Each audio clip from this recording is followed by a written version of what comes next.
మాట చెప్తా ఉన్నారు. అప్పుడైతే వాళ్ళకి 5% కూడా రాలే, మాకు ఇప్పుడు కనీసం 16 మున్సిపాలిటీలు వచ్చినాయని చెప్తా ఉన్నారు. కానీ నేననేది ఏంటంటే, అంతకుముందు బీఆర్ఎస్కు ఉన్న సీట్లతో పోల్చుకొని చూస్తే ఇది ఎంత పర్సెంట్ పడిపోయినట్టు. 90% ఉన్నటువంటి వాళ్ళు 16 మున్సిపాలిటీస్లోకి వచ్చిరంటే ఎక్కడ మిస్టేక్ జరుగుతుంది? ప్రజల ప్రేమ ఎట్లా కోల్పోయినారు? సరే, ఎంతో కొంత అధికార పార్టీ ఇన్ఫ్లుయెన్స్ ఉంటుంది, ఉండదని కాదు.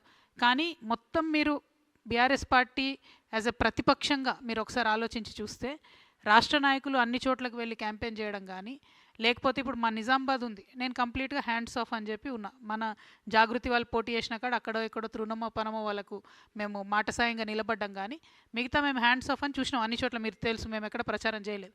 అక్కడ కనీసం చూస్తే కోఆర్డినేషన్ కానీ, స్టేట్ లీడర్షిప్ మాట్లాడడం కానీ ఏది కానీ లేదంటే లిటరలీ నిన్న మొన్నటిదాకా పనిచేసిన క్యాడర్ని గాలికి వదిలేసినటువంటి పరిస్థితి కనబడింది.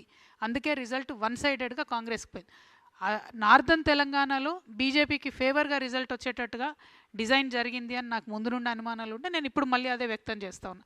అందుకే అన్న నేను బీఆర్ఎస్ బీజేపీ యొక్క కాంబినేషన్కి ఇది తొలిమెట్టులా కనబడుతుందని అందుకే అన్నాను తప్ప ఊరికే అనలేదు. సో మీరు అనలైజ్ చేసి చూసినట్టయితే కంప్లీట్గా వదిలేసారు. అంతకుముందు మంత్రులుగా ఉన్నటువంటి వాళ్ళు ఎక్కడ బాధ్యత తీసుకొని పనిచేసారు?